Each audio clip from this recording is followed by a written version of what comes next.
ಲಕ್ಕುಂಡಿ ನೀವು ಹೇಳಿದ ಹಾಗೆಯೇ ಇದೊಂದು ಇತಿಹಾಸ ಪ್ರಸಿದ್ಧವಾಗಿರ್ತಕ್ಕಂಥ ಒಂದು ಅದ್ಭುತವಾಗಿರ್ತಕ್ಕಂಥ ಸ್ಥಳ.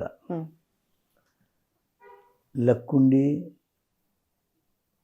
ರಾಷ್ಟ್ರಕೂಟರು, ಚಾಲುಕ್ಯರು, ಬಾದಾಮಿ ಚಾಲುಕ್ಯರು, ಕಳಚೂರರು, ವಿಜಯನಗರ ಅರಸರವರೆಗೆ ತನ್ನದೇ ಆಗಿರ್ತಕ್ಕಂಥ ಒಂದು ಹಿರಿಮೆಯನ್ನು ಹೊಂದಿರತಕ್ಕಂಥ ಪ್ರದೇಶ ಲಕ್ಕುಂಡಿ.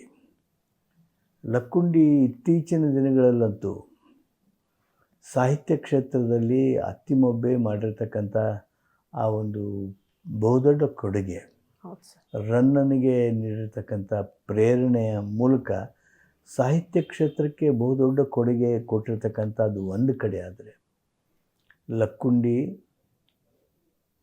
ಅದರ ಪ್ರತೀತಿಯೇ ಇರೋ ಹಾಗೆ 101 ಗುಡಿ, 101 ಬಾವಿ, ಇವುಗಳನ್ನು 101 ಶಾಸನಗಳು, 101 ಶಾಸನಗಳು, 101 ಬಾವಿ, 101 ದೇವಾಲಯ ಅಂಥೇಳಿ ಎಲ್ಲರ ಬಾಯಲ್ಲೂ ಇರುವಂಥ ಒಂದು ಮಾತು.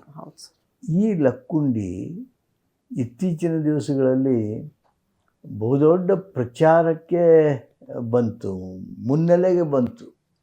ಅಲ್ಲಿ ಒಬ್ಬ ಯುವಕ ತನ್ನ ಮನೆಯ ಪಾಯ ತೆಗೆಯುವಾಗ ಸಿಕ್ಕಂಥ ಬಂಗಾರ, ಆ ಬಂಗಾರ ಸಿಕ್ತು ಅನ್ನೋದಕ್ಕಿಂತ ಅವನ ಬಂಗಾರದಂಥ ಮನಸ್ಸು, ಈ ಬಂಗಾರ ನಂದಲ್ಲ, ನನ್ನ ಬೆವರಿನ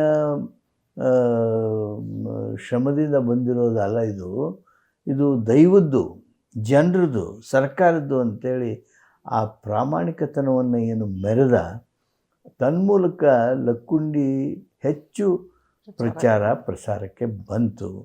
ಅದು ಒಂದು ರೀತಿ ದೇವರು ಕೊಟ್ಟಿರ್ತಕ್ಕಂಥ ವರ ಅಂತಲೇ ಅನ್ನಬಹುದು.